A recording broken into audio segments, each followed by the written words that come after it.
কণ কণ শিশুসকল, এইসকলে দেশৰ ভৱিষ্যত। আৰু এইসকলক এইকাৰণে এইবিলাক অঞ্চলৰ অনুষ্ঠানলৈ আনিব লাগে, তেওঁলোকৰ মনবিলাক ভাল হ'ব আৰু সংস্কৃতিৱান কৰি তুলিব লাগিব শিশুসকল, আৰু তেওঁলোকে ভৱিষ্যতে ভাল মানুহ হ'ব লাগিব। আৰু এইবিলাক এতিয়া আমি যিমান যি নহ'লেও যে এই ৰামায়ণ মহাভাৰতৰ কাহিনীবিলাক সঁচাকৈ এইবিলাকে ৰস দিয়ে আৰু মানুহৰ জীৱনটোক ধন্য কৰি তোলে। আজি আপোনালোকে ইয়াত এইখনত দেখিব ৰাম সত্যৰ প্ৰতীক, ৰাৱণ অসত্যৰ প্ৰতীক। সত্য জয় হ'বই, অসত্য যিমানেই শক্তিশালী হ'লেও সি এদিন পৰাজয় হ'বই। কিন্তু এই কথাবিলাক আমি যদি সৰুৰ পৰাই আমি শিক্ষা পাওঁ, এই আধ্যাত্মিক শিক্ষাৰ জৰিয়তেহে আমি শিক্ষিত হ'ব পাৰোঁ। আজি পিতৃ মাতৃক সন্মান কৰিব লাগে, শিক্ষাগুৰুক সন্মান কৰিব লাগে। এইবিলাক শিক্ষা এনেধৰণৰ অনুষ্ঠানৰ যোগেদিয়ে হয়। নামঘৰ, আমাৰ এই নামঘৰে এইবিলাক ধৰি ৰাখিছে। আমাৰ এইবিলাক শাস্ত্ৰ ভাগৱত গীতা আমি পাঠ কৰোঁ, ব্যাখ্যা কৰোঁ। গতিকে এইবিলাকৰ দ্বাৰা আমি মানুহৰ মানুহৰ চৰিত্ৰ কেনেকুৱা হ'ব লাগে, মানুহ, এই মানুহৰ শব্দটো জীৱশ্ৰেষ্ঠ মানুহ, আমাৰ কি কৰ্তব্য দায়িত্ব আছে, আমাক কিয় জীৱশ্ৰেষ্ঠ বুলি কৈছে। গতিকে এই কথাবিলাক যদি আমি সুন্দৰকৈ উপলব্ধি কৰিবলৈ হওঁ, আমাৰ এই নাটসমূহে আজি গুৰুজনাই ৰচিত, ব্ৰজাৱলী ভাষাৰ দ্বাৰা ৰচিত এই ভাওনাসমূহ, এই ভাওনাসমূহত নীতি শিক্ষা দিয়ে। আৰু এই নীতি শিক্ষাৰ বলত আমি মানুহ হ'ব পাৰিম। আমি সমাজখনত কেনেকৈ থাকিব লাগে, নিজক কেনেকৈ আত্মসন্মান বচাই ৰাখিব লাগে, কাৰো অন্যায় কৰিব নালাগে, ধৰ্ম জয় অধৰ্মৰ পৰাজয়।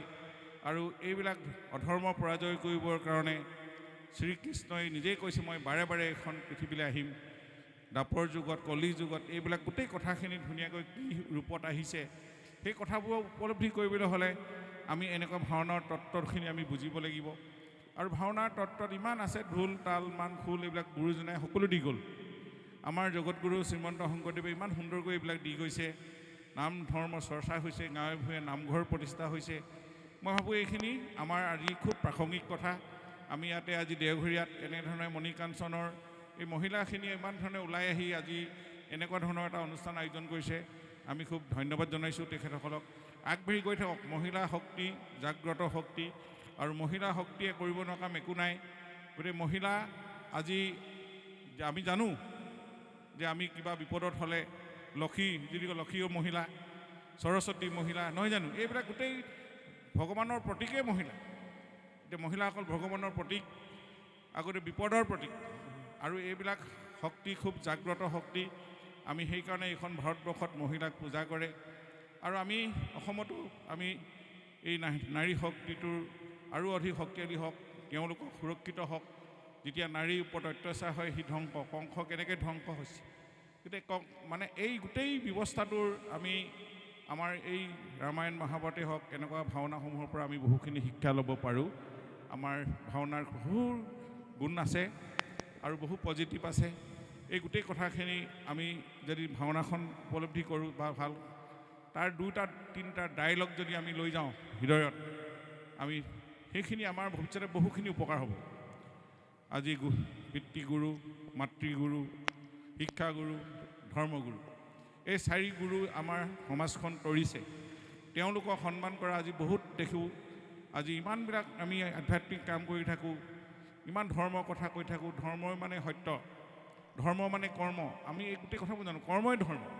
গতিকে ইয়াত আৰু ভাল কাম, সৎ কৰ্ম কৰিলে ধৰ্ম, সৎ ধৰ্ম, অসৎ কৰ্ম কৰিলে অসৎ ধৰ্ম। গতিকে সৎ কৰ্মই মানুহৰ জীৱনটো ধন্য কৰিব পাৰি। সেই কথাবিলাক এনেকুৱা ধৰণৰ অনুষ্ঠানত আমি শিকিবলৈ পাওঁ, জানিবলৈ পাওঁ। আমি ভাবোঁ আজি এই মহান কামখিনি আগবঢ়াই লৈ গৈছে আমাৰ প্ৰদীপ দত্ত ডাঙৰীয়াৰ নেতৃত্বত, হেমন্ত হাজৰিকাহঁত আছে, ধুনীয়াকৈ উঠি অহা প্ৰজন্মৰ। এই অঞ্চলটো এনেও সাংস্কৃতিমান। মই আহি খুব ভাল লাগে। ইয়াতে বিভিন্ন ধৰণৰ সাহিত্য চৰ্চাৰ হয়, ইয়াতে এনেকুৱা ভাওনা হয়। জয়মতীও আহিছোঁ এবাৰ। আৰু এই মঞ্চটো ময়ে বনাই দিছিলোঁ, বা মই ক'লোঁ যে আৰু অকণমান আগবঢ়াই দিব লাগিব এইটো। আজি এই ত্ৰিপালৰ অংশ চোৱাৰো মই আগবঢ়াই দিম এইবাৰ, আপোনালোকৰ যাতে ভৱিষ্যতে এই মঞ্চটো ধুনীয়াকৈ পাতিব পাৰে। মই যোৱাবাৰ অকণমান সহায় কৰিছিলোঁ, এইবাৰ আৰু অলপ সহায় কৰি দিম, যাতে আপোনালোকৰ মঞ্চটো সুন্দৰকৈ হয়, সজাই পৰাই তুলিব পাৰি আৰু আগবঢ়াই দিব পাৰি।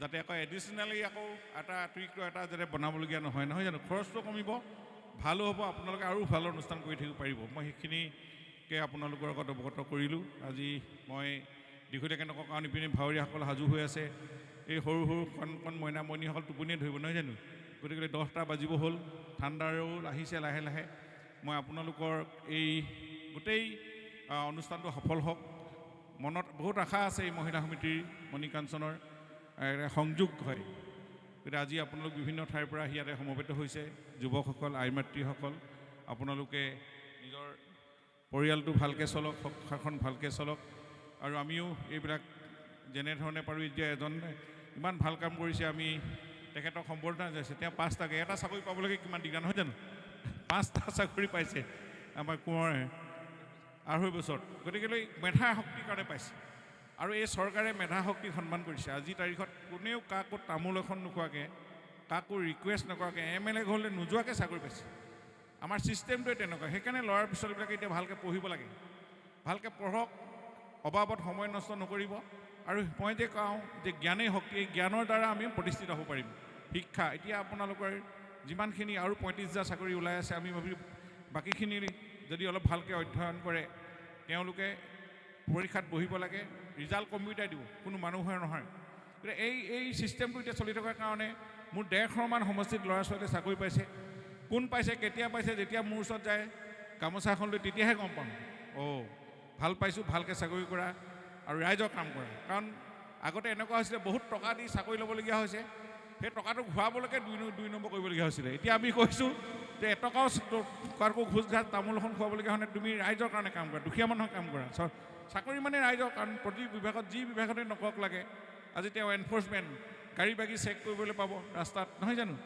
তেওঁ যাতে এইবিলাকৰ ক্ষেত্ৰত দুৰ্নীতি প্ৰচলনলৈ মানুহক সহায় কৰিব পাৰে তেনেকুৱা ধৰণৰ হৃদয় এখন তেওঁ নিজেই নিজেই এখন এনেকুৱা ধৰণৰ সৃষ্টি কৰি ল'ব লাগিব মনত এই ছিষ্টেমবিলাকেই হৈছে মানুহৰ কাৰণে সাধাৰণ দুখীয়া দৰিদ্ৰ মানুহে বহুত সকাহ পাব গতিকে এইটো খুব ভাল কাম কৰিলে তেখেতক আজি সম্বৰ্ধনা জনাই আৰু তেখেতক উৎসাহ হৈছে তেওঁ আৰু প্ৰমোশ্যন পাই গৈ থাকিব ভৱিষ্যতলৈ আৰু আগবাঢ়ি গৈ থাকিব গতিকে এইটো কথা নহয় হয়তো তেওঁ SCS পৰীক্ষা দিলে SCS পাছ কৰি কাইলৈ মেজিষ্ট্ৰেট হৈ যাব পঢ়ি থাকোঁতে বা চাকৰি কৰি থাকোঁতেও নিজে অধ্যয়ন কৰি থাকিব পাৰে গতিকে আমি খুব অধ্যয়ন কৰিব লাগে মই সেইকাৰণে কৈছোঁ শাস্ত্ৰ অধ্যয়ন কৰিলে জ্ঞান হয় বাকী বাহিৰা জ্ঞান আমাক সংস্থাপিতও কৰে খেল এতিয়া খেলত কৈছোঁ মনটো কোঁৱৰকো কৈছোঁ যে খেল এটা ছাবজেক্ট হৈ গৈছে এতিয়া এটা কাৰিকুলাৰ নতুন এডুকেশ্যন পলিচিত খেলতো নম্বৰ পাব যদি খেল ভাল হয় ক'ৰবাত ITIত পঢ়িবলৈ ক'ৰবাত ডক্টৰ ইঞ্জিনিয়াৰ পঢ়িবলৈ যদি অকণমান নম্বৰ কম হয় এই খেলৰ চাৰ্টিফিকেটখন সহায় কৰিব সেইকাৰণে খেলা ধূলাত এই সংস্কৃতিৰ ক্ষেত্ৰতো আজি আপুনি যদি ভাল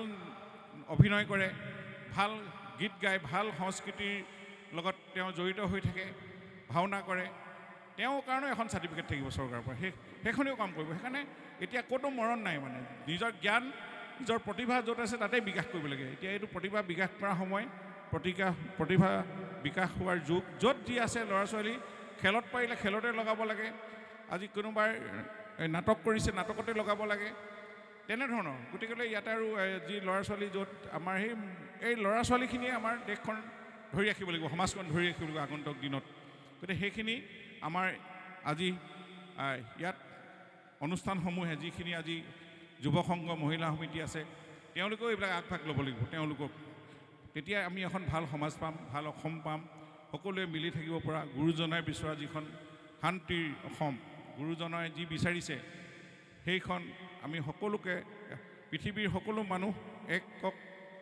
এক মানৱ জীৱশ্ৰেষ্ঠ মানুহ এই আমি কোনো বেয়া কাম নকৰোঁ সংকল্প ল'ব লাগিব তেতিয়াহে ইমান কষ্ট কৰি এই অনুষ্ঠানটো আয়োজন কৰাৰ সাৰ্থক হ'ব বুলি মই ভাবোঁ মই এইকেইটা কথাকে কৈ আজি ৰাম পৰাজয় আৰু